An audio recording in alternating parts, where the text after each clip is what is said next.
It's an FCS opponent, so you have to understand what you're seeing and what the competition is. But, yeah, there were some encouraging things that we saw last night from Bo.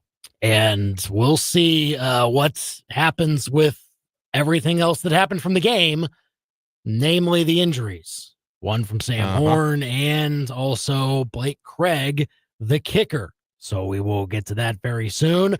But call or text us with what you think about last night's game, 573-875-KTGR here on The Big Show, as we also talk with Rob Veno of WagerTalk.com at 425 as college football gets underway this weekend.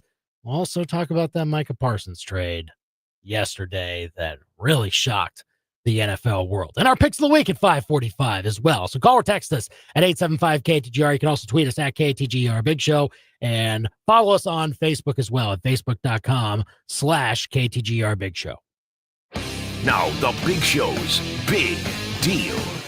That was quite the victory for the Tigers as they got that win 61-6 over Central Arkansas. 283 yards passing, 23 of 28 on his completions for Bo Prabula, 2 touchdown throws, and he also ran in 2 touchdowns as well, 10 carries for 65 yards. Everything that you would have hoped to see from one Bo Prabula, you saw, as he really impressed for the Tigers offensively. The unfortunate part of yesterday's game, 2 significant injuries, it seems. Sam Horn, who came in the first half for 1 snap, had a rushing play and got injured on that play, did not come back.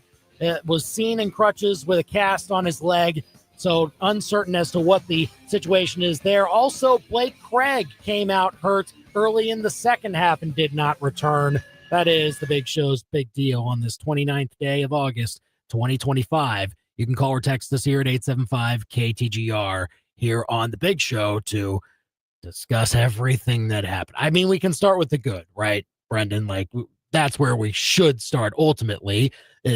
We'll get to the Sam Horn injury, but I don't think it mattered with how Bo Prabula played. Like, Bo Prabula seized the job yesterday. I think that's what Mizzou was waiting for this whole time. Like, when you bill it as a quarterback competition, yeah, you can say that both guys have a chance at it, but yes, all along when Bo Prabula was offered a chance to come and transfer here to Mizzou, I'm sure he was offered with the message of, look, we love you. We think your skill set really works with what we do, and we want to bring you in to presumably be the starter to give you a chance to win this job because we think you are starting caliber, but you are going to have to earn it. And up until yesterday, he hadn't, but he finally did yesterday. Yeah, I think there were varying degrees of belief on exactly where this competition stood. And we looked at it as sort of a smoking gun that Sam Horn wasn't due to play until the second half of the game last night. That's what we were told. That's what Pete Thamel reported. He's usually not wrong about these things. It's what Eli Drinkwitz said on Tiger Talk. And then it was last night. We obviously see him, and that's the only play we see him for. And it's a rushing attempt on a quarterback option keeper. Not kind of the way that we think of Sam Horn. And I don't know. It's a significant bummer. That's what I do know, because whether Sam Horn was going to win the job or not, we talk all the time about the importance of the backup quarterback in this league, and feeling as though Mizzou was in the best shape it had ever been in under Eli Drinkwitz when it comes to that position, the 2 deep at quarterback, regardless who was going to get the starter nod. The next guy up was someone you had some faith in. We didn't get to see Sam Horn throw a ball in the game last night before this injury, and then now we probably won't. Right? We don't know the extent of it. He's going to miss an indefinite period of time, according to Pete Thamel this afternoon. And that seems like, if you saw the image of Horn on the crutches and the pretty large brace to that leg, it seems like that indefinite could just be the rest of the season. We don't know, but it certainly doesn't look good or feel good right now. And it's another, Andy, I know that people are tired of hearing about, oh, yeah, Mizzou's got this curse. It's so fluky to have something like that happen on the guy's first play after we've spent an entire summer talking about him challenging for the job. Like, when is this going to stop happening? It's like, yeah, I'm not comparing the caliber of player or like the set of expectations, but it feels like kind of like the Michael Porter thing. You get so excited about somebody for so long, and then you get the rug pulled, and it was instantaneous upon Sam Horn coming into the game. By the way, earlier, again, than anybody had anticipated him being in there, other than the coaching staff, because Drink after the game said, we knew that package would come early in the game. Nobody else did. I don't know what the point of that obfuscation is. I don't know what purpose it served, but that's the direction that it went, and the result is, is what it is. Sam Horn's hurt, and maybe hurt bad. I don't get too worked up by it because, two things. One, didn't we all want to see Sam Horn in the first half anyway? Like, I did. I don't know if I wanted to see him in that context, but I know I did to see Sam Horn in the first half. Yeah. And the other thing is, like, that play can happen in the second half too. Like, it's just, it's unfortunate. Yeah. That's all. The play, the play can happen in the second half, and the play also could have happened to Bo Prabula. Like, you're not going to not run your offense in the way that you want to put it together just because it's the first snap or what. Like, I get it. You have to call your game, and I guess we could have the same conversation about Blake Craig, which is maybe just as, if not more, of a significant injury to the hopes and dreams of this team, because the dude drilled 2 early field goals. That one, I feel like I am more upset about. The Horn one feels like fate had it out for Mizzou. I can't explain it, but it was like fate, right? He runs the ball. Does it feel like a little bit we're doing too much to just prove how good of an athlete Sam is, that's the first play? That was clearly part of the game plan designed, and was it designed to fire the guys up or what it was? I'm not going to harp on that too much. It just sucks. The result sucks. The Blake Craig thing is, what in the world is going on? He was trying to make a tackle in a 33-0 game against an FCS opponent. Like, I know you can't just flip the switch on and off and say, we're going to. But, like, that juice is not worth that squeeze. It's not. I'm not placing any blame specifically on anybody, but that is a significant thing to have happen. I would probably prefer my kicker never be involved in those situations because, again, the juice is not worth the squeeze. Well, but sometimes he needs to. Like, I agree. Sometimes FCS opponent, you're right. The score is the score was what it was, and there's that. But you still coach him in those situations to be ready to make plays in those scenarios. So it again, very unfortunate. That's 5 possessions, though. No, a 5 possession game at that point. I don't know. No, I'm not disputing that. Like, it is an area where you can be more careful, and that maybe you just have the kickoff specialist that took the rest of the game for Blake Craig, because they essentially had possessions. Once you get to that point, pull the starters, pull the guys that you don't need to see as much of. And yesterday it was Robert Mayer or Meyer. I'm not sure which one it is quite yet. It's spelled Meyer, but if it said Mayer, then it is. Mayer. Either way, he was the one taking the place kicks. He kicked the rest of the extra points. And then it was Robbins, I believe, who was the kickoff specialist for the rest of the game. So look, if there's an extended period of time when Blake Craig has to be out, then that is something that Mizzou does have to have a solid contingency plan for, or it might adjust how you feel about 50+ yard field goals going forward. Because true freshman Robert Meyer, we're not sure on his propensity to do that. Was highly touted coming out of high school, but again, at this stage, we know very little about how he might be able to handle those moments. So yeah, that's an injury that for 2025 could have more impact potentially than the Sam Horn injury, which is just one that's unfortunate, and you feel really bad for Sam Horn in that area, because yesterday we found out that Bo Prabula is this team's starting quarterback, like, without a doubt. Yeah. Again. If he, Sam Horn doesn't get injured at all, which certainly would have been the hope, the way that Bo Prabula played was good enough by far to say, like, yeah, you have taken the job, and that's that. It just would have been nice to see Sam Horn at least get a say as to how he could play on the field for what he's doing in this competition too. Yeah, it's not even that for me. For me, it would have been really nice to have Sam Horn available to this football team, because did you watch Bo Prabula run last night? The dude, he kind of joked about it after and said, I know I should probably slide a little bit more. But this dude has that edge, right? He's got that Brady Cook dog in him that we love so much about Brady Cook, and this kid's got it too. That being said, what happens to players like that sometimes? They can get hurt, maybe for a half, maybe for a quarter, maybe it's only a drive, but that can happen from time to time when you play with the edge that Bo Pribula plays with. Sam Horn, I wasn't just, pumping sunshine. He would have been the best backup quarterback Missouri has had under Drinkwitz, and it wouldn't have been close. I think the most capable that we would have seen to potentially step into a spot if that spot comes about. And Andy, the spot's going to come about. Bo's going to miss a series here or there. That's the best case scenario. Matt Zollers is suddenly a very important figure on this 2025 Mizzou team. If we want to be talking about CFP, which frankly, we saw a lot last night to lead us to believe that that's still all on the table for this Missouri team.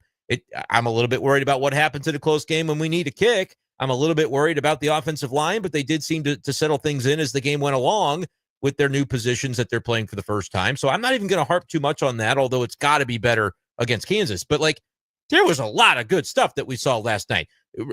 Alubade? Yeah, he's going to be a professional football player had a good someday. game. Yeah. That kid, you noticed him on the field. Josh Manning, there was a stretch where clearly we're going to go no huddle because Central Arkansas does not have the personnel on the field to defend what Josh Manning is doing on the right side. And they just peppered him one after another. I think he had 3 of his 4 catches basically in a row on that drive. Mm-hmm. There's a lot to like about this team, and that's before we even get into the defense, which shined last night. So the fact that we saw the stuff we needed to see to think, hey, this could be a special year. We maybe weren't just, sunshine pumping all summer long. This could be fun.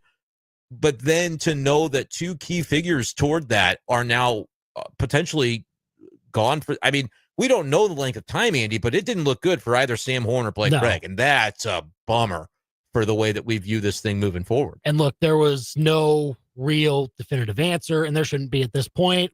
It shouldn't have been last night in the press conference when Eli Drinkwitz was talking about it. But there was no real optimism expressed either. You kind of felt the vibe of he said it was heartbreaking. All that great. Yeah, heartbreaking.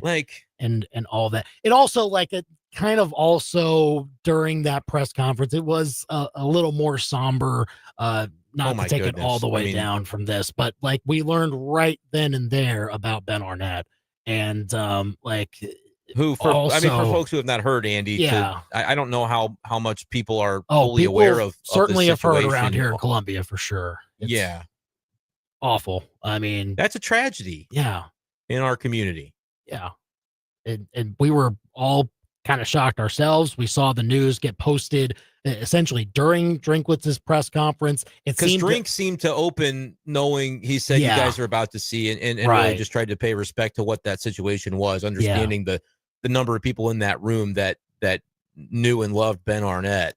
It's just there's a lot going on last night, but that shouldn't paying respects to that man should not go lost in the shuffle. No, definitely not. And certainly thinking about his family, wife and kid, it's just a very tough situation. So that was kind of over the whole scene as well. And then, you're trying to ask about the injuries too. And again, they're not going to speculate, but it didn't seem like there was much to be optimistic about going forward either. And the Pete Thamel tweet kind of from earlier this afternoon didn't tell us much new. We knew they were going to have an MRI, but we don't know about Blake Craig in that sense, but Thamel tweeted about Sam Horn, and they'll have clarity over the coming days as to what the severity of his injury is and what the timeline could be. So we don't know, but it looked awful. I saw the Sam Horn one live and I'm like, ooh, yeah,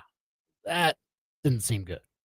I saw it, and then I heard, because I was up there in the Tiger deck, I couldn't really see very well, but I heard the announcement of ball carrier Sam Horn, and I was like, wait a minute. Oh, yeah.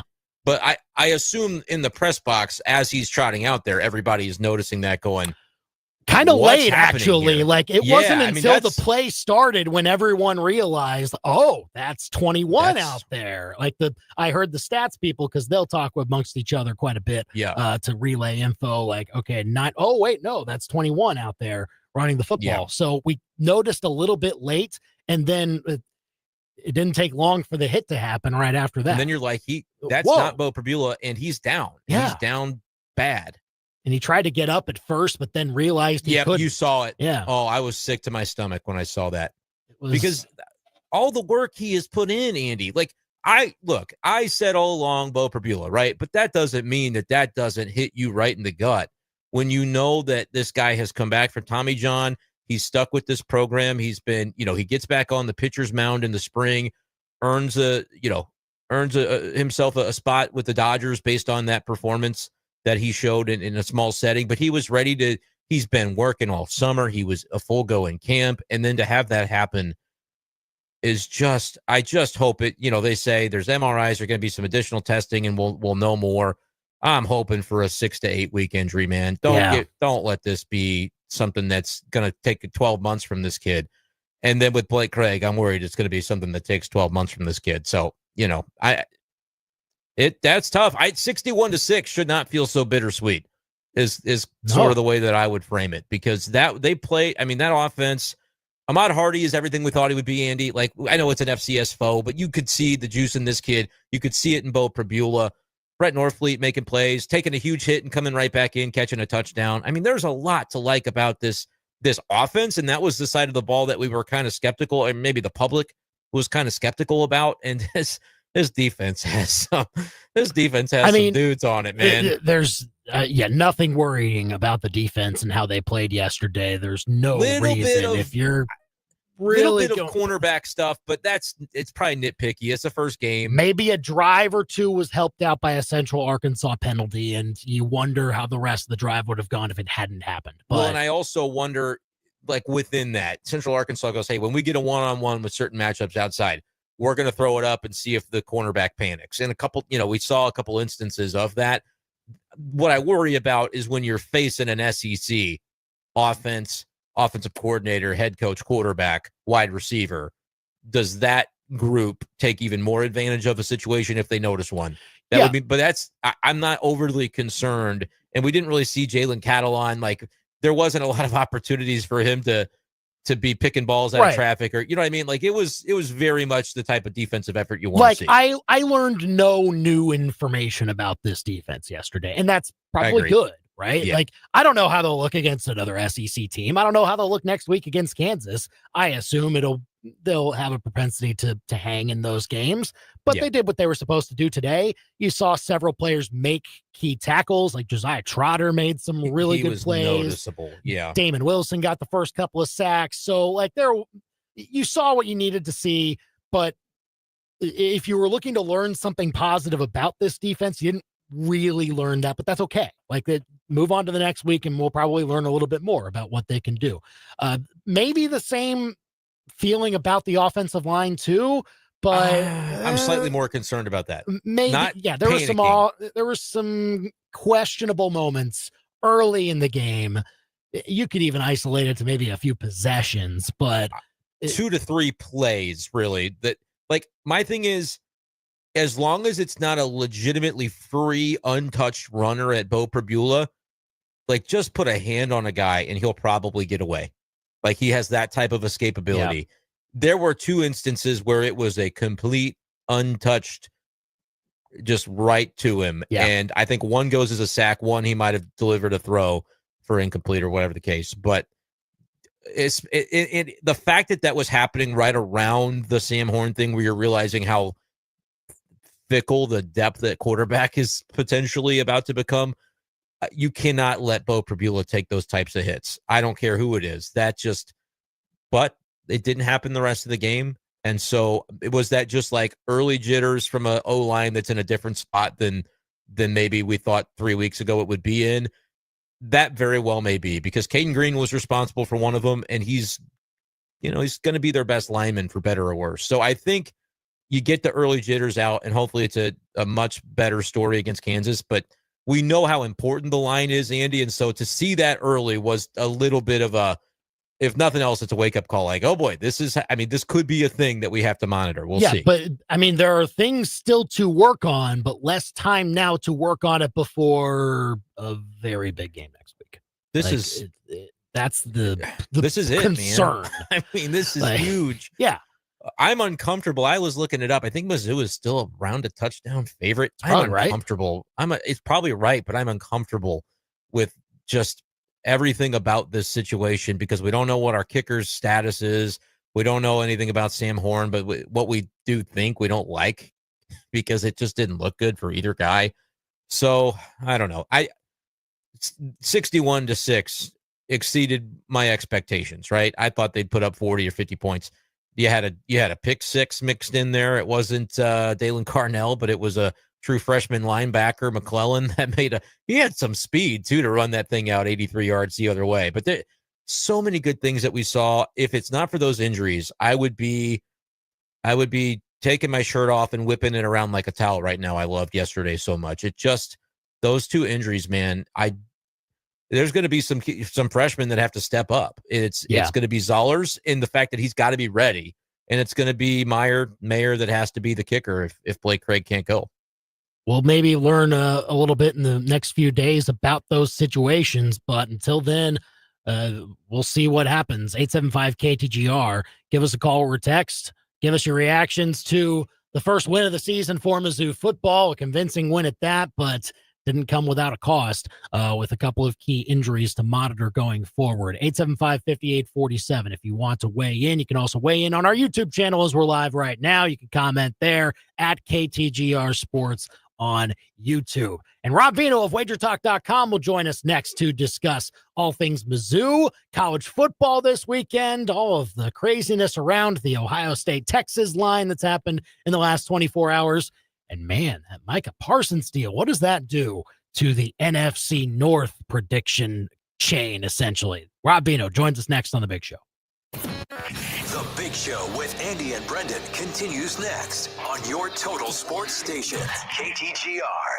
Hey, it's Andy and Brenden here with Underdog Fantasy, and we are so ready for college football this weekend. We know you are too. That means you can make plays on Underdog. And Brenden, I know you've got something cooking here. Oh, I do. I actually got the party started on Thursday night. There wasn't a lot offered this week on Underdog for Missouri's game against Central Arkansas, but I had a couple of picks going with Ahmad Hardy and Kevin Coleman. Both of them got home, which means I'm just sitting on Friday night whether Jackson Arnold will finish lower than 232.5 passing yards in that game between Auburn and Baylor. That would cap off my entry, Andy, and potentially make me a winner on Friday night on Underdog. That could be very fruitful, and you can be just like Brenden. You can make entries on Underdog as well. You can play right here in Missouri, and with football back, you've got so many things to choose from. College football all weekend long. Of course, the NFL will be starting very soon. Go higher or lower on certain player stats, put together an entry, and if you get those picks right, even if you're playing with as little as $1,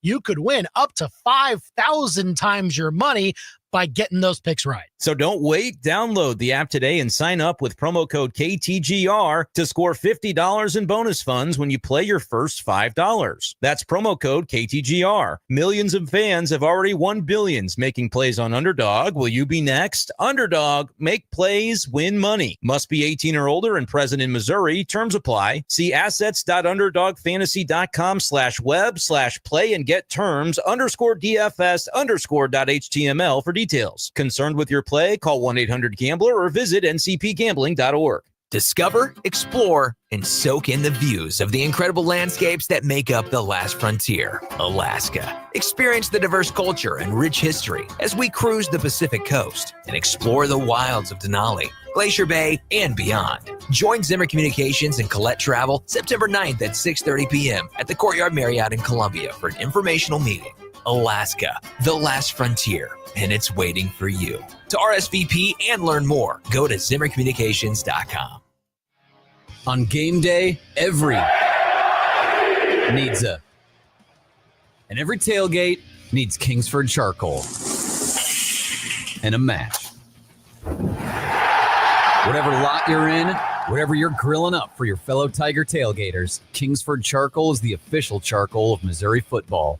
Without it, you're just standing around in a parking lot. Since 1920, Kingsford has been proud to fire up your tailgates with friends and family. Kingsford.com. Get ready for game day with Zing Zang. Zing Zang has you covered. Kick off with their ready-to-drink Bloody Marys featuring 6 times distilled vodka, or Turn up the heat with Blazing Bloody Mary. Prefer margs? Enjoy classic or mango margarita, both made with premium Blanco tequila. With 9% alcohol, these cocktails deliver bartender quality cocktails with legendary taste. Find Zing Zang at your local retailer. Zing Zang, taste the legend, and please Zing Zang responsibly. Darling, may I have a refill on my coffee? Sure thing, babe. You like this brew? Delicious. What is it? It's Cafe Caldy. Caldy's Coffee from St. Louis? I love stopping by their cafes. Yeah, I saw on their website. Last year, they were voted the #1 Reader's Choice in USA Today. A local family-owned coffee company beat all the big chains. I can really taste the difference. Discover what makes coffee roasted in Missouri different when you visit Caldy'sCoffee.com and enjoy their full selection of blends and unique coffees from around the world. Caldy's Coffee. Great coffee since 1994. Drove your new Defender, 63. Got in a fender bender with an SUV. No need to shout, don't go crazy. Just get your phone out, call FPP. They do all the work with your insurance company. One, call the number. Two, take it in. Three, get your car back like new again. Take it from me, they make it hassle-free. You can't go wrong with the easy three. Just a 1, 2, 3 with FPP. FPPBodyShop.com. Tired of calling Andy and Brenden? So are their wives. Then shoot them a text right now. 573-875-KTGR and become part of the Big Show. Well, 61-6. It felt pretty good watching the score go up and up and up at Faurot Field last night. Some key injuries still to monitor, though, but a good primer for folks as they get ready for college football weekend. And it will be a very exciting week one. And here to talk all things week one of college football with us is Rob Veno of WagerTalk.com, sports from a Vegas perspective, on Twitter at Rob Veno Sports. And go to WagerTalk.com to see all their great stuff. Robbie, it's here. And I wonder if you saw the way the Mizzou just kept on piling on last night over Central Arkansas. Not to be unexpected, but a 55-point win. Usually you don't. It's a little hard to predict that sometimes in your world. Yeah, it certainly is. And I have to say that, they didn't have to show much to get that victory, which is always a coach's goal in games like this. You don't want to show any upcoming opponent, KU, anything on tape. And Bo Pribula looked fantastic last night. From what I've seen of Drew Aller and from what I saw last night, maybe Mizzou got the right Penn State quarterback. Let's hope. But certainly both sides of the ball were dominant. And it's a shame with Sam Horn, it really is, that didn't get a chance to get out there and do anything. But other than that, I have to say, guys, it was a pretty good opening performance for sure. Yeah, and we'll see how it looks going forward. Now this week one, I mean, I think it starts with Ohio State and Texas. There's been some movement, like some late Texas money, it seems, coming in here that I've seen. How have you read this? And I mean, obviously, it's a pendulum game, very much in the balance. You could tell us either team was favored, and we'd probably believe you with how highly talented these teams are.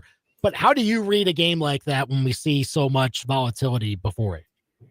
With these two, Andy, it's so hard to tell because they're both such public teams. They're both going to draw a bunch of money. It wouldn't be a surprise to see Ohio State money show up tomorrow, to be honest with you. These universities where sports betting is concerned, they come with big pockets. They usually draw money every single week individually. So when you see, I will say that this type of price change indicates that a lot of people are in favor of Texas here. Maybe it's the Arch Manning factor, who knows? But when you match them up personnel-wise on paper, it's really hard to find a legitimate matchup difference where you could say, well, I'm going to pick on that matchup and that's how they're going to win this game, stuff that I do for a living. It's difficult to find here.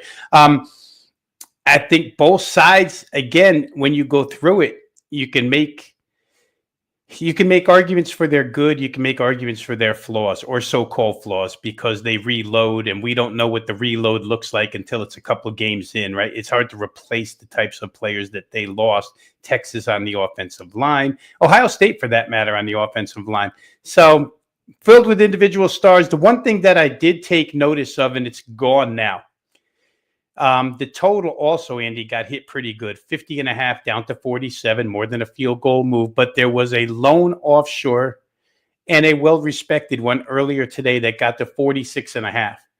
And if you're a totals guy betting key numbers, 46.5 is your opportunity to jump in and play over, figuring 24, 23, 27, 20, 47 is such a key number. But that 46.5 was absolutely bought up quickly. And now we see that number almost universal. I think, now that I look, there's a well-known, well-recognized sports book out there with 46.5. So maybe you can still take advantage if you like over. Love the over-under takes always. There's so many games I want to ask you about, Robbie, but I want to make sure to ask about the one that I am most excited to see. It's the Death Valley battle coming up between LSU and Clemson. Dabo Swinney, there are the takes on, is he able to really coach up a national championship contender in this NIL era? And it feels as though if it doesn't happen this year, it's probably not going to happen again for him because he returned so much production. But I feel like LSU is hungry as well, and I wonder if year 2 of Blake Baker, the former Mizzou defensive coordinator, gets that defense up to par with where the offense typically is in Baton Rouge. How do you view that one with Clemson being – anytime you see two big teams and one's favored by more than a field goal, I always take notice of that. How do you view the way that game is going to play out? Yeah, this is the one big game that I played the strongest, so to speak. I really do like an individual bet in this game, but just back to your point about Dabo and whether he can do it in the NIL era, I think there's a big question mark as to whether Brian Kelly could do it in any era. He just stumbles and stumbles and stumbles again and throws another group under the bus and marches on to better jobs. I tried first half with Clemson, guys. Now, the odds maker could be telling you a little something in this particular instance. Generally, first half line, full game line, half of the full game price is your first half line, and then, the full game price is what it is. Here, the odds makers gave you Clemson minus 2.5, which would indicate that they would be 5 for full game, but they were only 3.5. And I played Clemson first half. I think, these matchups that happen immediately, like this one does right away in week 1, I just don't know that favors the LSU offensive line, which 4/5 of it got drafted into the NFL, including Will Campbell, who went number 4 overall. There are 2 tackles in this game, guys. They have 2 career starts combined. It's not good in any situation, but it's especially not good when you're at a nighttime venue like this, facing what many would argue is the nation's best defensive front. Right? I mean, you have to have that back and forth debate. There's probably no clear answer, but people will tell you that this is amongst the top 3. So it's a bad matchup for LSU early, I think. It's not to say that Brian Kelly can't make adjustments second half, but I think early on, first 4 drives or so, maybe the Clemson defense gets the better of Garrett Nussmeier, and you can make some hay in the first half. Also, on the other side of the coin, Cade Klubnik and company, they have weaponry of their own, which is pretty strong. So I would see this as being a Clemson first half game. I think I tried to recall this, and I should have looked it up, guys. Maybe you can help me out. But there was a couple of years back where LSU opened with Florida State, and I believe Florida State got off to a really, really fast start, and LSU almost caught them in the end. So adjustments can be made. But when Brian Kelly's telling us, quoting, that he went through summer camp trying to figure out who his best 5 offensive linemen were and settled on the game plan of, well, we're going to run 7 or 8 through there and see what works best. Well, hopefully it doesn't work, in my case, for the first 30 minutes, and then it could work later on. But I like Clemson minus 2.5 first half.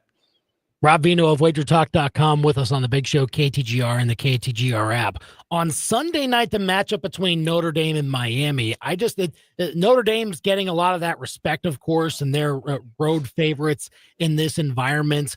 The translation for Carson Beck going from one program to another could be very interesting, but from the Notre Dame side, to get that type of respect, especially making the national championship run they did last year, how do you think they will translate last year's success, last year's momentum to what they want to do this year?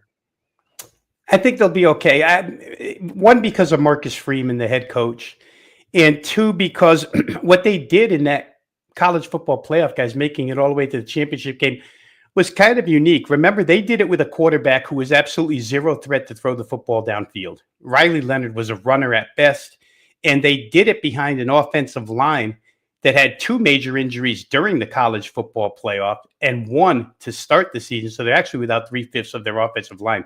The offensive line that they bring back now, totally healthy, I think holds a pretty sizable advantage over Miami. CJ Carr, we don't know, right? He's the great unknown at quarterback here, but he was chosen simply because he has that bigger arm, intermediate throws, deep throws, and Notre Dame has vowed, if nothing else, to loosen up a defense, right? We're going to throw it deep a few times. They brought in a couple of veteran wide receivers who have proven to be good in other spots along the way. And if worse comes to worse, it could be that all he has to do is turn around and hand off to that backfield, Jeremiah Levin-Price. That could work too. For the other side, real quick, I don't know that anybody could convince me, again, opening week of the season, that Carson Beck can do or produce the same amount of points and yardage that Cam Ward did last year. Maybe a few weeks from now when he gets used to his receivers, maybe, but we got to remember that Xavier Restrepo was a big deal. Elijah Arroyo now catches passes for Seattle Seahawks. He was a big deal. And it's all kind of new on both sides of the ball for Miami. They did really good in the transfer portal. They did good high school recruiting. But when that comes to fruition, I'm not so sure it opens up right away against Notre Dame. Yeah, that could be really interesting to see. Lots of fun action from the college arena this weekend. I do, though, want to ask you, I know we've got to get to this Micah Parsons thing because it's applicable to not only the Cowboys playing in the opening game on Thursday, but just the way that it reshapes the NFC North as well, that Parsons goes from Dallas to Green Bay, gets the big contract. And now, I mean, that just feels like a loaded division in the North, Robbie. So if you can go on your thoughts on how it impacts the North, but obviously what does it mean for the Cowboys too? Well, let's start here. Now, I may end up ripping up my ticket and throwing it in the garbage, but I'm proud of myself for getting ahead of this. I played the Eagles Dallas opening game over the total of 46. Without Micah Parsons on the field, I have to feel better about the Eagle offense moving the football against the Dallas defense. So I think I made the right play there. As for what it does in the division, for Green Bay guys, and I don't know how you feel about this, but I really think the Green Bay defender that stands the most to gain is Rashawn Gary, the opposite side defensive end, who already is a tremendous pass rusher. But now with opponents having to game plan for Parsons, Gary should be good. The trade overall, I'll go through that real quick. I don't know that Dallas did as bad as people make it out to be. You got 2 firsts and, you have a first-round defensive tackle, Kenny Clark, who's made the Pro Bowl 3 times. So I don't think they got robbed in this deal whatsoever. And if they're going to be as bad as people would like us to believe, then their draft pick may be in the top 10 this year, their own, plus a Green Bay's later on. You could package those things. There's a lot you could do now. But I still think Dan Campbell's team is the class of the league, Brenden. And I would say this, knowing his mentality and knowing that Parsons has been exposed at times for not being able, like teams like to run right at him. We've seen it in the playoffs. Let's just run to his side because he doesn't play the run very well. I wouldn't be surprised if Detroit took advantage of that. Don't know that the Bears are good enough to do so. Maybe the Vikings are. But if this comes down to Detroit and Green Bay, I think I still like Detroit a little bit to win that division. Rob Veno of WagerTalk.com with us on the Big Show, KTGR, and the KTGR app. All right, Robbie, what's the free pick you like this weekend? Well, let's just start with tonight, I guess, because there's college football tonight, and we love college football.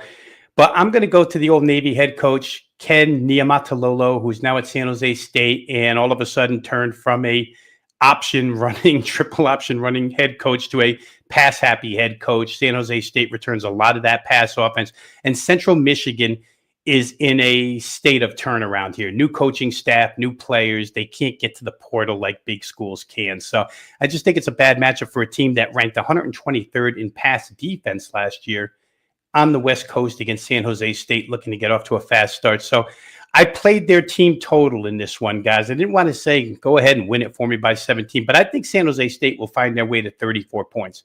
So we got team total, San Jose State tonight, late night, for those of you who want to bail out at 10:30 Eastern, 10:30 Central in your jurisdiction of legality. Over 33.5 team total, San Jose State. That sounds like a perfect start to the Labor Day weekend. I don't know about you. I mean, that's finding a river and going on San Jose State. That'd be something else. Tell you what, I'm ready to go right now. Rob Veno of WagerTalk.com. Great to have him here on the big show. At Rob Veno Sports on Twitter, and WagerTalk.com is where you go for all the great betting info. Thanks, Robbie, for coming on as always. Hope you're well. Enjoy the weekend, and we'll talk soon. Always a pleasure, guys. Thanks for having me. Have a good weekend. Absolutely. You too. It is 4:42 here on the big show, KTGR and the KTGR app. I mean, better way to start off a long weekend. I can't think of one. That is interesting, though, to have like a coaching scheme and mentality offensively in one place. And like if you're coaching at Navy, you kind of have to be that way. And then say, all right, now I'm taking over this kind of West Coast air it out kind of offense. And we'll roll it with that. You have to really kind of lean into your personnel too. So that'll be interesting. You always look at those when you go, man, this is just a team that could not defend the pass last year going up against that style. There could be some value on that for sure. Hey, we'll see. And that's a fun head coach too, to see on the sidelines as well. So it's a good way to start off college football weekend in earnest. Call or text us here at 875-KTGR. We'll get more of your reaction on last night's win for Mizzou, the ramifications of it afterwards with the injuries. We'll talk about our picks of the week at 5:45, but onto the bus up next to the master of the word salad that runs the Dallas Cowboys. That's next. Now, your local sports center update on your total sports station, KTGR. Good afternoon, I'm Ben Hermes, and this live local sports center is brought to you by Lee's Tire Company. If it's rounded rubber, Lee's sells it. Lee'sTireCompany.com. The Missouri Tigers dominated in their season opener last night, beating the Central Arkansas Bears 61-6. Penn State transfer Bo Pribula shined in his first start in the black and gold, finding the end zone twice through the air and twice on the ground, while 6 different Tigers found the end zone in total yesterday. However, the Tigers did not make it out unscathed. Quarterback Sam Horn and kicker Blake Craig were injured during yesterday's contest. As of a couple hours ago, ESPN reported that Sam Horn is out indefinitely due to a right leg injury. The Tigers will renew their rivalry against the Kansas Jayhawks next Saturday in Columbia. The Cardinals head to the Cincinnati for a weekend series versus the Reds. Cardinals currently sit 6.5 games out of the last NL wildcard spot. Liberatore will get the start on the bump tonight. First pitch is at 5:40. And the Kansas City Royals will start a weekend series of their own in Kaufman against the Detroit Tigers. The Royals find themselves 3 games back the last AL wildcard spot. First pitch for that one is at 7:10. Your ABC 17 Storm Track forecast is with I-70 Towing. They're Mid-Missouri's go-to crew. When your world seems to have been wrecked, call the team you hope you never have to meet. I-70 Towing. I'm Storm Track meteorologist Sawyer Jackson, and it will be a great evening for some Friday night football. Temperatures around kickoff going to be starting off in the low 80s, then cooling off into the 70s throughout the rest of those games. Temperatures throughout the weekend are going to be persisting in the low to mid 80s, both Saturday and Sunday. Mostly dry weather expected there. Next week, we are going to be expecting some spotty chances at showers and storms, but a cool down will follow. I'm Storm Track meteorologist Sawyer Jackson, and that's your ABC 17 Storm Track forecast on your total sports station, KTGR. Did you miss the Mizzou play of the week? More fleet in motion to the right for the box for Central Arkansas, wanting to throw for Beulah. Steps up, fires, deep post pattern. Johnson open, catches at the 9, touchdown Missouri. A perfectly thrown ball, 49-yard strike, Bo Pribula to Marquise Johnson, and Missouri's on the board. The Mizzou play of the week is powered by Yingling. Your home for Mizzou football is KTGR. Hi, everyone. Andy Humphrey here for Lee's Tire Company. As summer starts to wind down, the kids get ready to go back to school. You get ready for the fall season, all those regular routines that come back. Don't forget about your tires after the long summer and the extra wear and tear that they took on, probably from those road trips you just took. Get those tires checked so that they can be good to go for the future. And if you need new tires, well, you're in luck because Lee's Tire Company is running their back to school special all this month. You can get a $100 instant rebate when you buy a set of 4 premium Mastercraft, Kelly, Goodyear, or Hankook tires. If you go with Goodyear, you can get an extra $80 back by mail. And if your car needs other maintenance, Lee's Tire Company all this month is offering 15% off regularly priced auto repairs. This is why I go to Lee's Tire Company. They always go the extra mile to put money back in your pocket. Go visit them on the Business Loop in Columbia or University Garage right by the MU campus, and in Centralia, or online at leestirecompany.com. Because if it's round and rubber, Lee's sells it. leestirecompany.com. Buckeye is fired up for Tiger football as Mizzou takes on the Kansas Jayhawks September 6th. Gear up with unbeatable deals on everything you need for tailgating, fall essentials, and all things farm, ranch, auto, home, and pet. Join the Buckeye Buyers Club for even more savings and keep the winning spirit going all season long. Join us for our live broadcast September 5th, 3300 Paris Road, Columbia, 11 to 1 p.m. Buckeye, your farm, ranch, auto, home, pet, and outdoor living destination. Go Tigers! This is Kim with Hearing Aid Consultants. For some, the thought of wearing a hearing device makes them feel old. In reality, improved hearing helps prevent accelerated aging. Untreated hearing loss not only can decrease your lifespan, but it can also lead to a faster decline in cognitive abilities and increase the likelihood of dementia. Come see us at Hearing Aid Consultants for your free hearing evaluation today. Hearing Aid Consultants in Allmaker Repair Lab in Jefferson City. We are here for you today so you can hear tomorrow. HearingAidConsultants.com. My name is Scott Concannon, and I've been a client of Phyllis Nichols for the past 5 years. We currently have policies with 2 automobiles, homeowners, and life insurance for my fiance. I chose Phyllis Nichols because she gave me great pricing at the time I needed it. She was able to give me a quote basically within 10 minutes of me asking for it. We've just increased our policies within her company since then. Phyllis is one of the few agents I've ever run into that will go to bat for you. I think there's a reason why they call it the 12-round agent.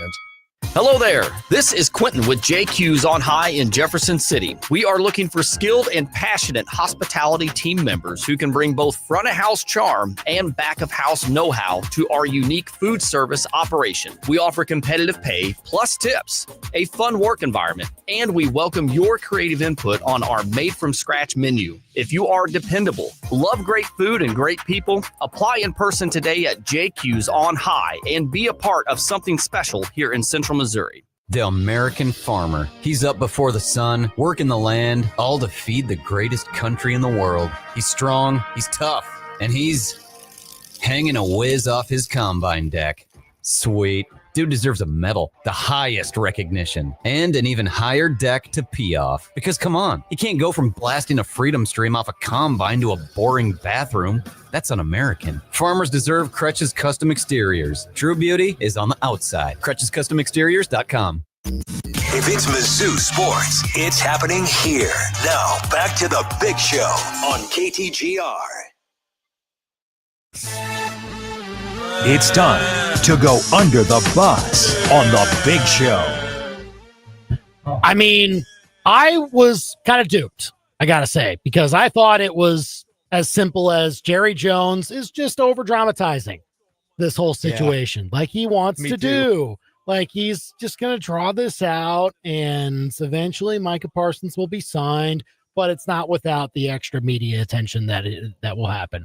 And I forgot completely that actually Jerry Jones might just be dumb. Or crazy. One of the two. But here's the other thing. He did this with CD. He did it with Dak. Eventually, you do run out of space with the cap to do it with all the players that you should have signed a year previously, and then the price goes up. This one, I think he took personally, though. I think because of the way Micah is outspoken in the media and in podcast world and social media, I think Jerry legitimately took this one more personally and said, I'll show you. What's it show him? He's free. Yeah. He's free from being a Cowboy, and now he's on a team that's the arrow is pointing up. They've got their quarterback. They've got their situation. He's got his contract. I'm not saying he doesn't live to regret this, Jerry Jones, because maybe Micah Parsons gets injured, doesn't stay healthy, but that guy's one of the most impactful players in the sport when he is healthy, and I just can't believe that this is where they decided to draw the line of all the different disputes they've had over the years. And the explanation afterwards, when inevitably Jerry Jones has the press conference, which is always what he needs to have, is, well, we got to stop the run. Oh, give me a break. Oh, my God. Kenny Clark's a great player. He is not going to single-handedly stop the run for your defense. And, if you are seriously going to think that your defense will be better off without Micah Parsons in any aspect, maybe you let up a few longer run plays here and there. Doesn't matter. It makes up for the fact that Micah Parsons can rush the quarterback and put them behind the chains and throw them off schedule. That's how you are helping out your defense. Kenny Clark's not going to do that. I'm sorry. And then the conversation around the 2 first-round picks. Great. You get to pick, late 20s. Awesome. They won't be probably Pro Bowl players like you're trying to bank on. You're trying to say, well, these could be Pro Bowl players. You never know. That's good, Jerry. Really could have a diamond in the rough. No, come on. This is just so stupid. You'll be picking in the 20s. I mean, Packers are going to be a playoff team now, Your pick's going to be a lot better than the one you're getting from them now that you don't have Micah Parsons. That very well could be. And they're the opening game. They play Thursday. Yeah. I mean, they're playing the Eagles. They're playing the defending champs on Thursday. And this is what everybody's going to be talking about with that. If the Eagles roll them in that game, that is going to be bad optics. No. Yeah. I know you can't overreact to just one game of 17, but it's the first one. People are going to be talking about it. People are going to be watching. Oh, boy. They better hope they put their best foot forward. And, I mean, everyone's comparing it to the other awful Dallas trade. I was going to ask you which one's worse. Which one is worse? I don't know which one is worse, but I will say this: the worst thing about this entire situation is that Nico Harrison is in danger of losing his job from that trade. Jerry Jones is in absolutely no danger of losing his job. He will just have the dumb decisions affect his team, and there will be nothing to be done about it because Jerry Jones runs the whole show. It's just the way it is. Can't fire yourself. Nope. I mean, you could, but he won't. Nope. Not at all. So Under the Bus.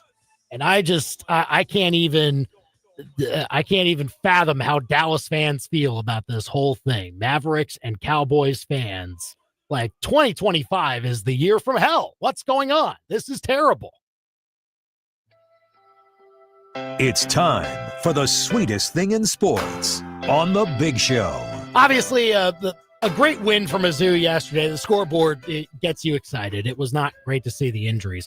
I will say this was a pretty sweet thing to see. Brenden, I don't know if you noticed when you were at the game, did you look into the north end zone and did you see the construction workers that essentially just set up folding chairs and we're like, let's watch some college football on this monstrosity that we are building? I thought that was awesome. They still had their reflective vests on, safety first. I did look over there and I didn't notice any coolers, OSHA violation probably if you had them, but no, it was really cool to see that. And the crowd went wild every time they showed them on the big screen. So that was cool. And I'll tell you this, man, there were a lot of challenges to what they tried to pull off yesterday and getting everybody into the building on time. We said, hey, it's going to be a little bit different. Be ready, come prepared, know where you're trying to go. I thought it went very, very smooth for how many obstacles maybe were in place, because that's a whole concourse that people can't use. And you can't just sorry, I'm in the wrong section. Let me just what? No, you have to be prepared. And so I would say Mizzou Athletics did a wonderful job getting the news out, having the maps available to people. We knew right where we needed to go for our section, where we needed to enter the stadium. And it really, all things considered, could not have gone, I don't think, more smoothly with how everything broke down. So that's part of this too, is just it pulled off the game day experience in week one where there were going to be some challenges, but I felt like everything went pretty smooth as far as I was concerned. Yeah, and hopefully that stays the case for the rest of the season. I mean, 1 down, 7 to go. It's going to be a little different next week. Season. It's going to feel that way. This was a sellout, but this wasn't a Kansas game. Next week will be a sellout. Show up early. Yeah. I'm telling you. I mean, don't miss the opening ceremonies of the Kansas weekend, game. Or not a holiday weekend, but actually a weekend this time around. You're not getting off work or anything like that. So that'll be interesting to see next week. But again, sweet things to see. I think no better group of people deserving to be the first ones ever to see it from that vantage point. Like no one was able to see into Faurot Field from where they were sitting ever before. I am glad that they were the first ones to actually see it. Building that thing up, they've made a lot of progress too. I mean, they got the structure in place to where, it keeps the sound in. We're really going to find out next weekend how that sound holds against KU. But that was definitely cool to see. And shout out on the sweetest thing consideration to Google Maps, who told me to, take a service road once you get about halfway back towards St. Louis last night, because that construction, there were some people waiting and it wasn't real me. Deal. So that's the real deal. That is going to be a pain, most likely. So again, leave early. Coming up, more reactions to your thoughts on the 61-6 victory Mizzou had yesterday. We'll get to some of your calls and texts on that. And did you see everything that you needed to see from last night's game? That's next.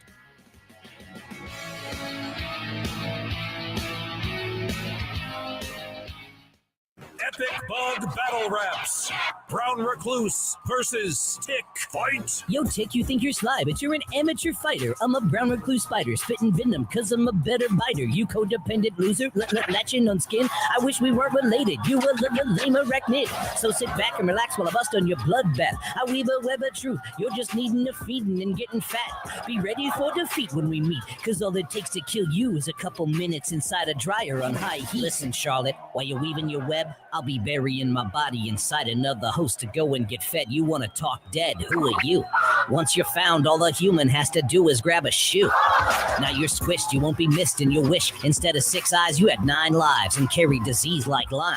When people pop their shirts off and come looking for me, who's really the better bug when it comes to hide and seek? Hi, I'm Steve with Steve's Pest Control. We're going to solve your pest problem. I guarantee it. Now you got a friend in the pest control business, Steve's Pest Control.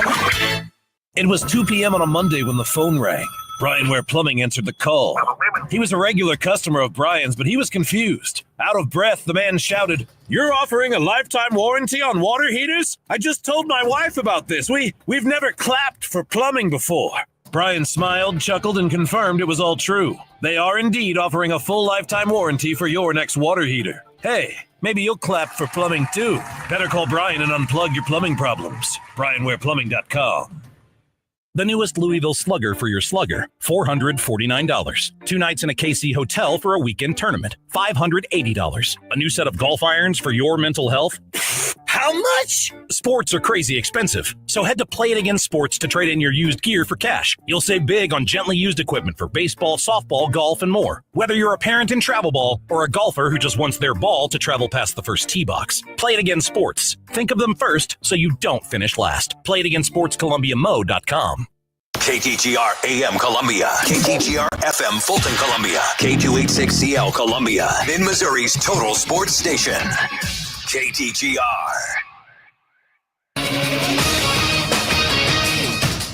I'm Christine Lisi. The Cowboys today held their first practice since the stunning trade of star pass rusher Micah Parsons to Green Bay. Coach Brian Schottenheimer shared the same sentiment that owner Jerry Jones said yesterday.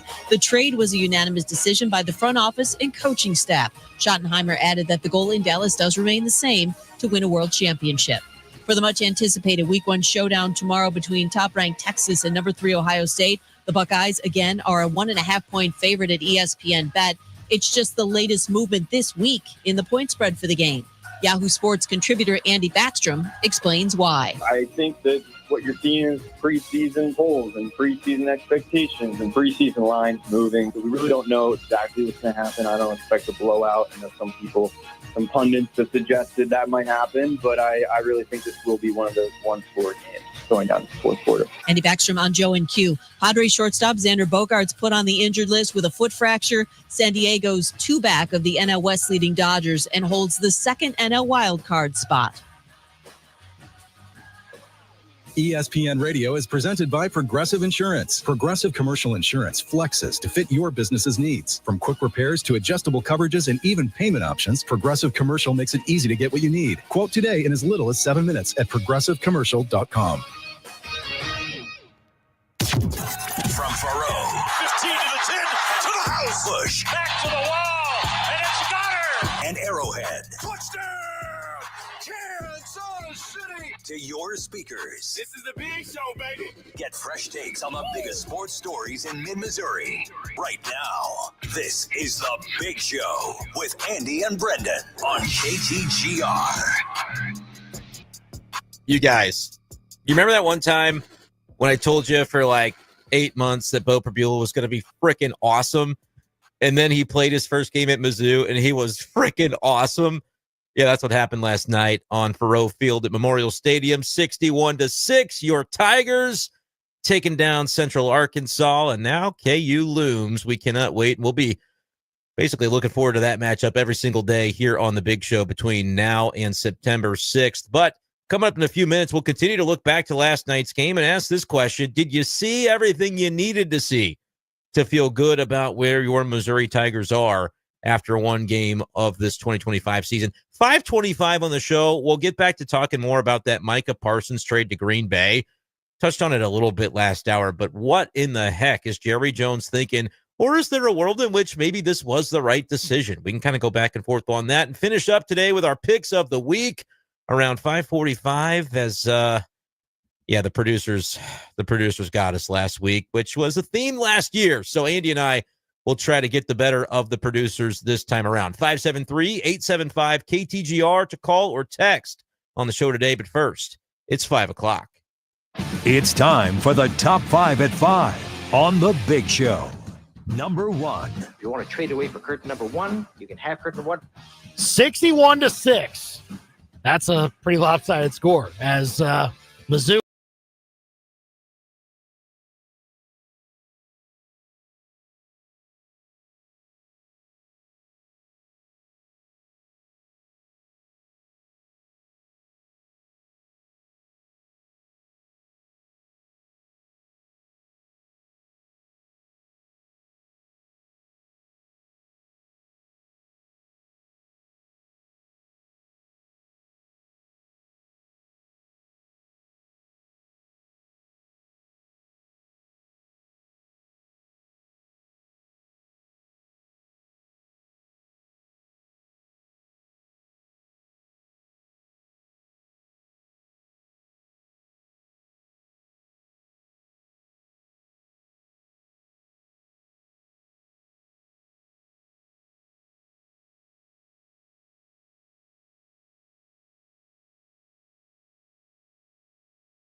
At 5 on KTGR.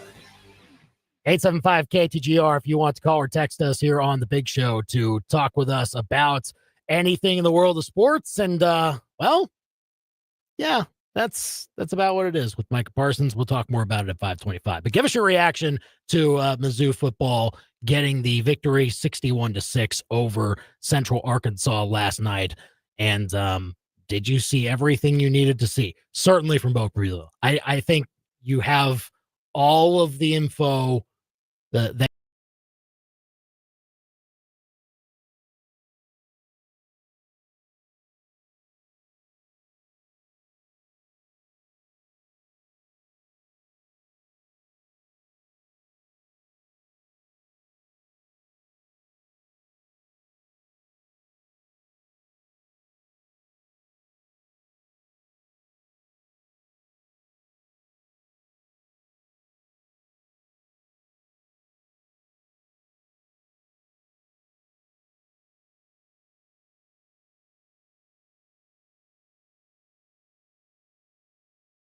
line has, some certain things that it is kind of working its way up to. But that was great to see. I mean, that kind of stuff was awesome to see, and he was able to do it on a pretty regular basis last night, I thought. And look, it's Central Arkansas, so take it with a grain of salt. But I honestly, I learned a little bit of information about how Bo Prabula could deal with some tough spots, because look, I'm not overreacting to it. There's no reason to sound the alarm bells, but the offensive line had some iffy moments. It wasn't just pass protection. You talked about the hits where Bo Prabula was completely unbeknownst of who was rushing his way, and he gets hit. And that's every coach's worst nightmare when he's on the sideline and he sees a quarterback get hit when he is not expecting to be hit. That obviously happened. I saw some odd moments in some short yardage situations when they were trying to run the football and also get first downs, namely a spot where they were right near the goal line. They had first and goal at the 2, tried to hand it off to Hardy. He didn't get in. Can't remember if it was him or Roberts, honestly. And then they tried to trade it out like we expected. Yeah, something like that. But and then they tried the tush push, which don't do that. Also did not work. Then they finally said, "Okay, please. let's spread out a little bit. Let's move some receivers around the field, some pre-snap motion. Brett Norfleet's wide open back to the end zone. Okay, touchdown." I was cool fine. with running the ball on the first 2 and then I said, hey, roll him right, get him some time, and if it's not there, throw it out of the back of the end zone and kick the field goal, or throw it out of the back of the end zone and know that you've got one more play. If you want to go for it on 4th, whatever. If you want to kick it, whatever.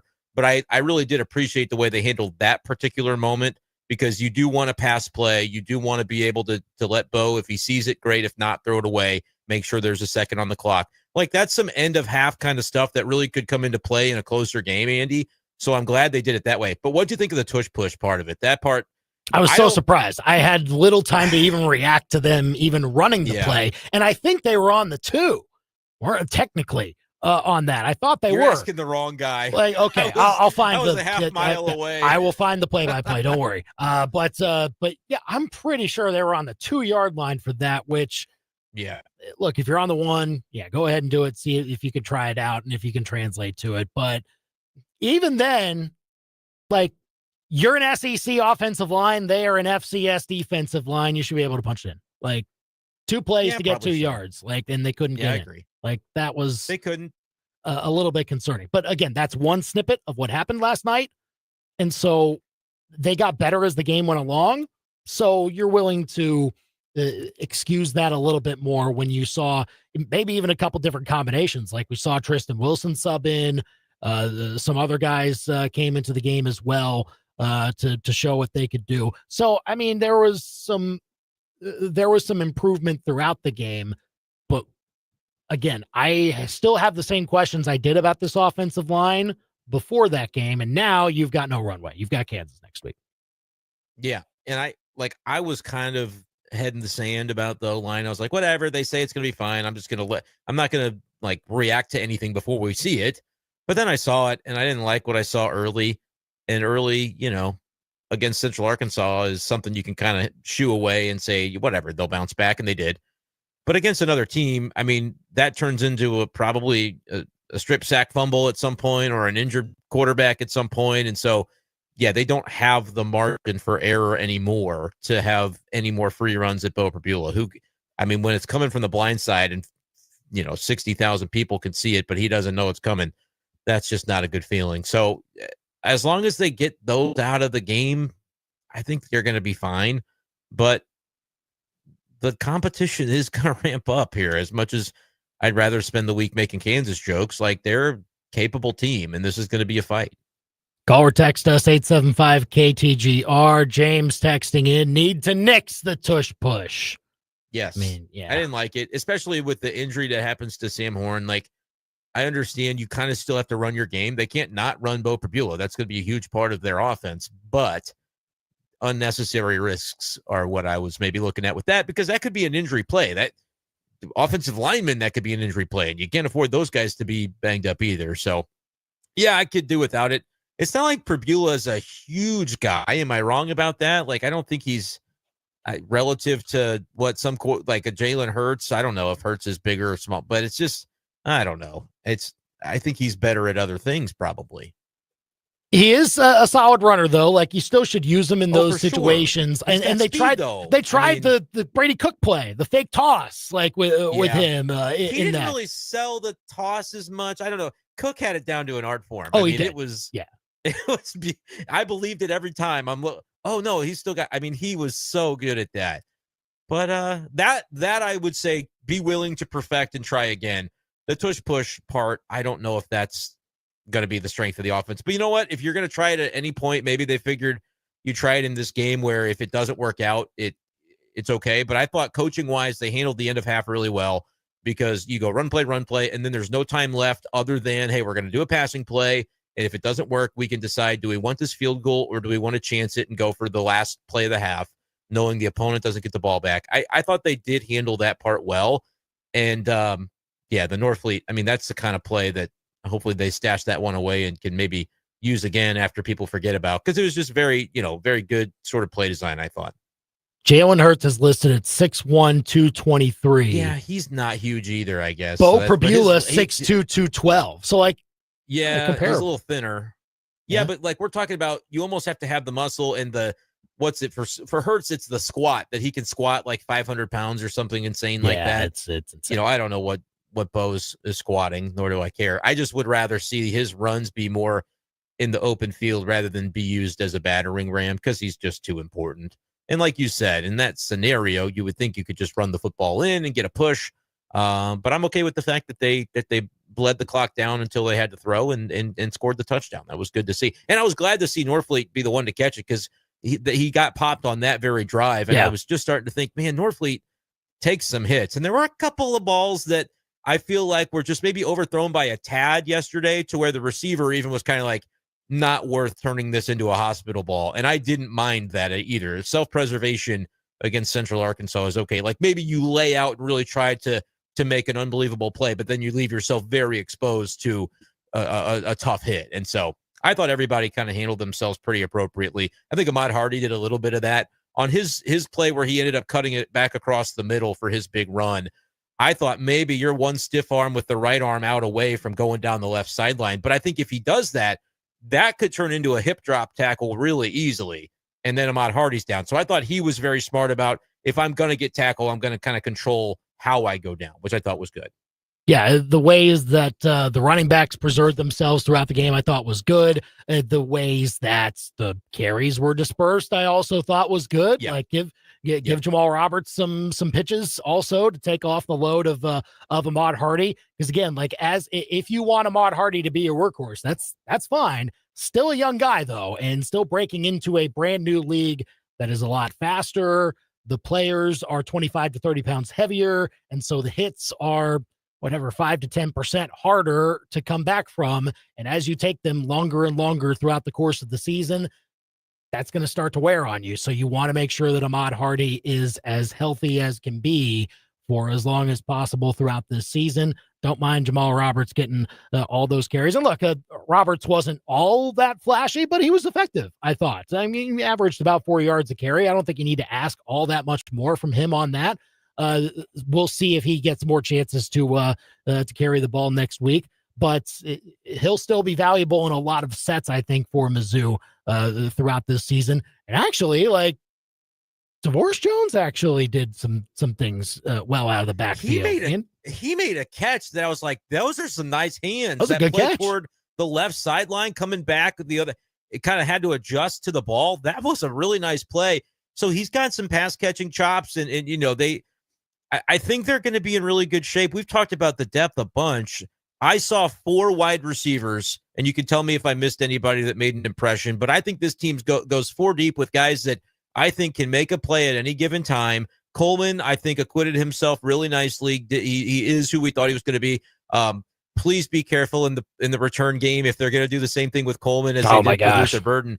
That shot he took, again, it feels like you're just trying to get through the first game healthy. And, of course, we didn't come close to getting through the first game healthy. But, I mean, that was another one where it was penalized for sure, but it's like that's the best case scenario is 15 yards. I will concede the 15 yards against an FCS school. I'll just wave for the ball and nobody can tackle me. I'll just catch it. Like that part of it is like, do I feel differently if it's Alabama? Yeah, because you'll take any advantage you can get. But there was a little bit of the self-preservation stuff that I would have hoped to see more of, but that's nitpicking. I understand. Coleman was great. Joshua Manning, we talked about the impression that he made. Marquise Johnson, he might be the best receiver on the team. I know Kevin Coleman is a stud. Marquise Johnson is slept on. He is a beast, and we know what he can do, go fast, run straight, catches the ball, gets under it. Bo could have put it just about anywhere, and I think Speedy was getting to that ball. But he's making other plays as well. Coleman was good on like the third down and intermediate where he's got to get to a spot, kind of a rhythm timing play, would catch the ball. And then I'm going to still continue to tout Alubade because what I saw from him I was really impressed by as well. Look, if Alubade gets more chances, and I'm sure he will because he looked very good with the ball in his hands, like get him into some space. I liked what they did to just, set some screens for him on the outside and see what he can do with them. I thought that was very smart to try and allow him to get his feet wet at this level. He moves differently. I mean, you can just see out there that he moves like a guy that's going to be a player. And so I hope that we're not, kind of toying around with, but a red shirt, keep him under 4 games played. I don't want to see that with any of the freshmen. I think we are in 2025, and if a guy can play, then a guy can play. And I think maybe that's a lesson that could have been learned from last year. Like you hear Javion Hilson's name get called as the game got a little bit later. There's another freshman who saw time. You got an opportunity to see a few of these freshmen. McClellan, I mean, let these guys make an impact. And if they're good enough to help your team for more than 4 games, my opinion, you play them for more than 4 games, and you play the best guys and don't worry about saving somebody's red shirt so that he can go transfer to some other team. That's not a take specific to any of these players. Like, I'm not saying anybody doesn't want to be here, but college football today, we know that transfers happen. And so I would just say, I would say if these guys are ready to contribute, let's roll them out there and give them hell. That was fun to see some of the younger guys get to play yesterday. Call or text us here, 875-KTGR. You can also leave comments on our YouTube channel as we are streaming live now. You can go and follow that at KTGR Sports. Let's go to Roger here on the KTGR hotline. Roger, what you got for us? Hello, Roger. See if we can put him on here. Hang on just a second. We can get Roger on. Roger, can you hear us? Yeah, we got you on. You're on the big show. All right. I thought that the game was well played. I love the experience all the way around. I think our receivers are good. I thought the quarterback was good. I hated it with Sam Horn, but injuries are going to happen in college football. I think the defense looked outstanding. You couldn't be more excited about the start of the season. I think so. Appreciate the call, Roger. And yeah, the injuries are things to monitor. And the Sam Horn one feels the worst because we know more about his story and we know how highly touted he was. And I think a lot of people wanted to see Sam Horn be successful in Columbia, whether it was in baseball or in football, hopefully both. And you saw the road back, and, last year was probably a really trying year for him to make sure that he could get back into full shape so that he could try and succeed in both sports. And then you see him on the baseball mound and he's doing well. And you're like, man, that's awesome to see. Now can we see what he can do on the football field? And then that happens. Like, that's the one that feels the worst because of what we know about Sam Horn's background and his story. The one that's potentially, we know who Mizzou's quarterback is now. It's Bo Prabula. The one for 2025's outlook that could potentially make the bigger impact if he's out for a significant amount of time is Blake Craig. Yeah, that's the one that hurts the football team more in a vacuum today. If you can count, though, the idea that nothing is keeping Bo Prabula from sustaining an injury in week 7. And then you're like, oh, now what? Zollers is a very hyped prospect and recruit, but then it's up to him. That's the scary part about Horn. It's like the what if game. The scary part about Blake Craig is he is currently a big time figure contributing to the team, because I think anytime he trots out there from 50 plus, we're going, yeah, he's probably going to make it because he has that kind of leg. That hurts a lot. And it also, to me, of the two, and I know there have been some takes about, what are we doing running Sam Horn when, that's not really his game, or do we just want to prove that it's his game? Like, are they doing a little too much? I go back and forth on that myself, but I think the one that I feel worse about, because it feels more preventable, is a kicker tackling in a 33-0 game. Like, I'm not calling that anybody's fault. I just hate that it happened, because it feels like one where the juice wasn't worth the squeeze. With Sam Horn, if you think he's got that mobility, and Drink said this was a package that they knew they were going to use early in the game, so it was planned, obviously, to do it that way, then that's just football. You got hurt playing football. Anytime a kicker gets hurt that way, it's like, you kick. You're amazing at kicking. Why are you trying to tackle? I know you have to, but I also think, not this week. You didn't have to. I don't know. I know it sounds hard to tell a competitor like that too, though. Even a kicker, it's like they're a football player. Like they see themselves as a football player. They want to make a hit and like they have a chance to do it. Yes, they do. It's tough. tough. Two fluke things happened to Mizzou in one day. So if I'm a little bit down in the dumps about that, no, I understand. It's just because it's so fluky for both to happen in the same. One of them happens and I'm like, that stinks. Two of them happens and I'm like, who hates us and why? It just feels like.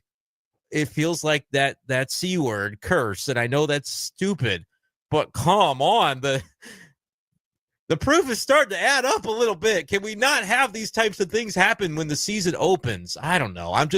I'll be over it in a week. Not for those gentlemen. I'll feel for those guys all year long, for however long they're out with these injuries. But in terms of like just kind of playing the woe is me, 61-6 was really, really cool, and they. As we talked with Rob Veno, they didn't really have to show a lot. They were just kind of able to play their game and nothing crazy, and they just were that much better than the opponent. That's cool to see. I just hate the injuries for those two guys personally, and for what they could have brought to the team in either a contingency role for Sam, or in we would use the heck out of Blake Craig's leg, and now I don't know if it's going to be possible.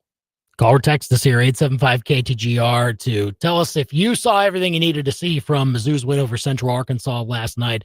We'll talk more about it. Get your calls and texts in, and we'll also talk about that still puzzling to me Micah Parsons trade that was made official yesterday. That's next on The Big Show. Follow The Big Show on Facebook, X, Instagram, and YouTube. And keep it here on your total sports station, KTGR. 1851 Underground is one of those cool joints the family would enjoy going even if the food wasn't good. But it is good. Really good. Famous burgers like the 1851, topped with pulled pork and hickory bacon, or the Fire and Ice chicken sandwich with Cholula honey and pepper jack cheese. The Baja fish tacos with crispy fried cod and avocado cream sauce is another favorite. It's not a secret, but it is underground. 1851 Underground in the historic Brick District in Fulton. Find them on Facebook and Instagram. You've already met a few members of the Family Pawn family. Now it's time to meet the newest one. Family Pawn's South Columbia location is just off South Providence. And just like every Family Pawn, it's got a personality all its own. Different jewelry, different tools, different gadgets and gear. That's the beauty of the family. No two stores are exactly alike. So after you stop by your favorite, swing by South Columbia. It's your newest Family Pawn store to explore. Not your traditional pawn shop. Family Pawn. Hyperbaric oxygen therapy. You might know nothing about it, but if you ever need it, you'll be thankful that Boone Hospital Wound Healing Center offers it. It increases oxygen delivery to your bloodstream and tissue, accelerating healing and reducing the risk of complications in hard-to-heal wounds. Find out if hyperbaric oxygen therapy is right for you and schedule an appointment. Visit boone.health to learn more. Real healing starts here. Boone Hospital, Wound Healing Center. Hi, I'm David Bale. I'm a solutions consultant at True Sun Exteriors and Interiors. Well, the cost of new construction is so high anymore, just buying land and then building materials. It's inevitably a really costly undertaking, and it's painful, and it does end up always costing you way more than what you thought. So sometimes if a client wants to just remodel what they have and make it more usable, we do all that stuff. We do interiors, we do exteriors, so we can do kitchens, baths, add a room onto your house if you're out of room, convert garages, and remodel basements. So it's definitely going to be a lot more cost effective than building brand new. Talk to TrueSun about a free estimate and ask about our financing options for your next project. The difference between a house and a home is the attention to detail. At TrueSun Exteriors and Interiors, we'll turn your vision of a dream home into a reality. For more information or a free estimate, go to TrueSunExteriors.com. TrueSunExteriors.com. Drove your new Defender, 63. Got in a fender bender with an FUV. No need to shout, don't go crazy. Just get your phone out, call FPP. They do all the work with your insurance company. 1, call the number. 2, take it in. 3, get your car back like new again. Take it from me, they make it hassle-free. You can't go wrong with the easy 3. Just a 1, 2, 3 with FPP. FPPBodyShop.com. Macadoodles does selection like nobody else. If you're looking for ingredients to make the perfect new drink, look no further. Why settle for boring? Macadoodles has you covered. With Colombia's widest variety of beer, wine, and spirits, you're sure to find something new and exciting when you shop with Macadoodles. Come experience the difference in selection at Macadoodles today. Macadoodles delivers world-class customer service and unmatched selection at unbeatable prices. Who does selection like nobody else? Macadoodles does. Your daily fix of local sports lives here. This is The Big Show on KTGR.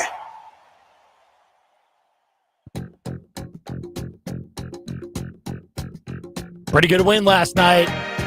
Tell us what you think about it. 573-875-KTGR here on The Big Show with Andy and Brenden. It's great. It's also very easy to overreact to. Yeah, it's all we have. It's all we have. Tiger Rob, love you, Tiger Rob, for texting in 875-KTGR. Tiger Rob says, I'm convinced after watching the game in person last night that this is Drinkwitz' best team. You might be right. It is. I don't know if last night's game is the judge, though. Again, Central Arkansas, come on. Andy, but it was true a week ago that it was his best team. You know what I'm saying? We already thought that it was. It was true that they were saying that, but we didn't know that for sure. It's one game out of 12, and it's the easiest one out of the 12. Yeah, that's true. It's that's what this is. But I know. I'm not saying you shouldn't be excited. I'm not saying that they didn't do good things last night. Bo Prabula did some very good things, and so good. It had me more confident in his ability to handle things as a starter. That's interesting. Did your opinion on Bo change last night? I know it's yes, but it did because I didn't know all that much about how he could handle this. I was willing to be swayed one way or the other by the play and not by you, my friend. I'm sorry. I was right. I get it. Fine. But what I was looking for, so I have to own it. What I was looking for is okay, something doesn't go as planned. What do you do? That's what I was looking for out of Bo Prabula. And look, he handled that very well. He did either scramble around or take a hit. How do you navigate in the pocket? Things like that, as long as you stay upright, and going through progressions, you could clearly see, he's trying to take a deep shot. Okay, it's not there. What do I have underneath? Yeah. All right, take that. Yeah. Those types of things that we don't talk about enough when it comes to playing quarterback. We think about arm strength. We think about running ability. We think about tackle ability, all of this other kind of stuff, the stats, whatever it may say, how the ball looks coming out of the hand. I don't have very many questions about that because I could see what that looks like in practice. I don't see what it looks like when something doesn't go his way, and how does he respond to it? How does he come back from hits that he is not expecting? Is he able to get back up and still rally the team, get everybody on the same page and things like that? He did that. And so that is the question about Bo Prabula that was answered. Again, all against Central Arkansas, different tests coming up very soon. So we'll see how he's able to handle that. But yeah, I was impressed by Bo Prabula last night, wholeheartedly. Oh, me too. it's crazy how maybe it was like unfounded confidence that I had because to your point, we hadn't seen it. But in my head, like when I went to sleep at night and dreamed about Missouri football 2025, I was dreaming about Bo Prabula looking like weird. that. This sounds very well. weird. It is getting a little weird, Yeah. but you got to keep it in the context. When I imagined the way this offense could go, it looked a lot like that. I mean, and again, if it looks like that against Kansas, now you won't be able to contain me. But that was kind of the ability to improvise, the toughness to take a hit that he didn't deserve. But you know what?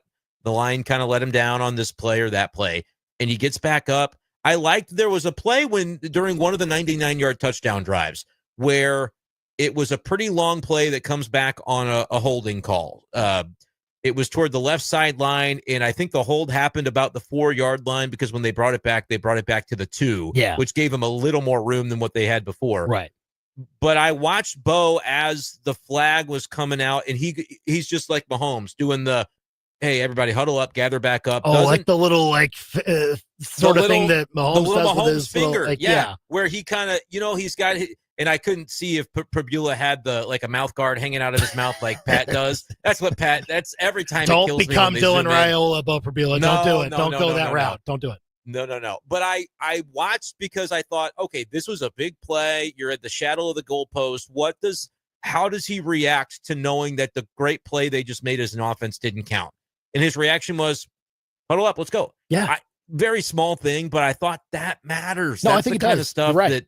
that like until we saw it, I guess you couldn't know what it was going to look like. However, everything we've heard about him from teammates, from those that spoke at SEC Media Days, from people from Penn State that talk about this kid and his work ethic and the kind of player and the kind of kid he is, it all matched up, I think, what we saw in a very small sample yesterday. And then we get a chance to see it against, I mean, they're thrown into the fire. I love listening to all the post-game stuff, and Chris Veno would interview the different players, and he'd kind of end each interview with, you like this, but you know what? You're going to be introduced to that Kansas rivalry real soon. And every guy to a man was like, yep, I know what that's all about. We're going to be ready. It's just like, that's coming. That's here now. And to see how Bo reacts in that environment is going to be great. It never was a question for me because I believed, here's what we've heard about this guy and here's what he can do. And now we've seen it in a small dose. And I'm so ready to see more the rest of the way from him. 875-KTGR. Call or text us with your Mizzou thoughts from yesterday. We talked a little bit about Micah Parsons. Of course, we threw Jerry Jones under the bus, trying to explain away why he would trade away his best player. Good luck with that. Dallas will be, fighting to be a 500 team this year. Like that's what they'll be. Dak will get hurt midseason and, try to find ways to. Don't say that part. Well, I'm sorry. I drafted CeeDee Lamb in a league already. I did too. What happens to the Packers now? Are they what everyone is calling them now as a legit Super Bowl contender for sure? I don't know about that. I think they're a legit NFC North contender, but you have to remember that two teams in this division not residing in Green Bay were playing on week 18 last year to see who would win the division at like 14-3 or something, right? Like this is a good division, and Ben Johnson is coaching the fourth team in this division now, and he was partially responsible for that Lions offense that took down the North last year. This is the best division in football because I don't think there's a team that is bad in it. I think all four teams are top 18 to 20 in the NFL. There's no bad teams in this division. There may end up being a bad record, though, because they all got to play each other. So I feel like the Packers they have their quarterback. They added a Matthew Golden at receiver. Jaden Reed a little banged up, but they've got some weapons for their quarterback. Josh Jacobs, good running back, solid O-line, good defense, but now the defense is even better than it was. I can't say they're a Super Bowl contender because I think that there's a lot of good teams in that division, but they're a playoff team, I think, with this. And I feel a lot better about saying that than I would have before, just because of the crowded nature of that division. They can make the Super Bowl. They can do it. They can make it. They can do it. They can make it.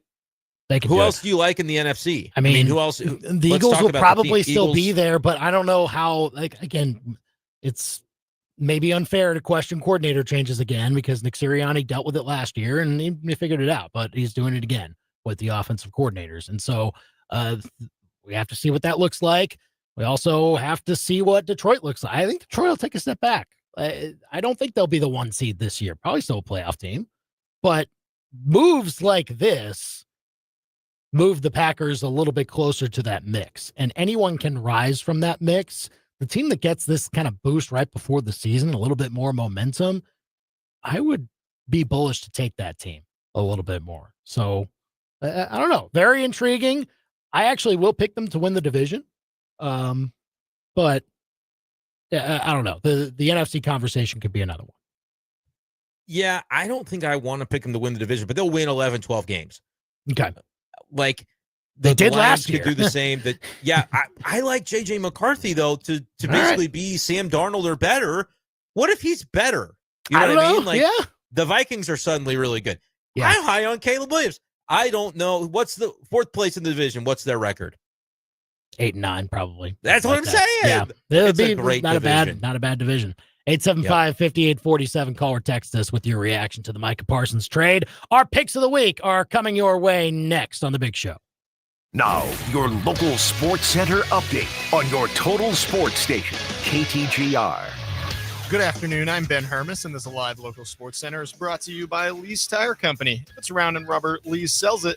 Lee'sTireCompany.com.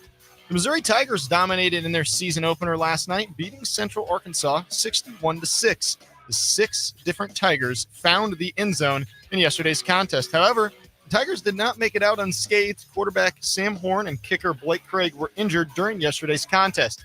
Currently, neither Horn nor Craig have a timetable for their return. The Tigers will renew their rivalry against the Kansas Jayhawks next Saturday in Columbia.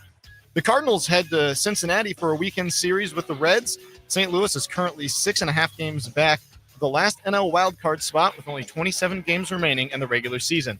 Matthew Liberatore will start on the bump. First pitch is at 5:40.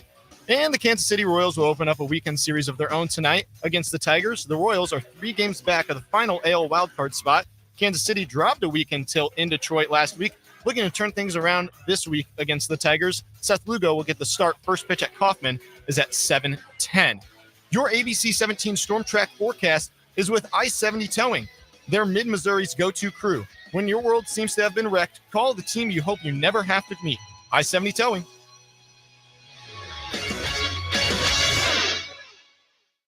I'm Storm Track meteorologist Sawyer Jackson, and it will be a great evening for some Friday night football. Temperatures around kickoff going to be starting off in the low 80s, then cooling off into the 70s throughout the rest of those games. Temperatures throughout the weekend are going to be persisting in the low to mid 80s, both Saturday and Sunday. Mostly dry weather expected there. Next week, we are going to be expecting some spotty chances at showers and storms, but a cool down will follow. I'm Storm Track meteorologist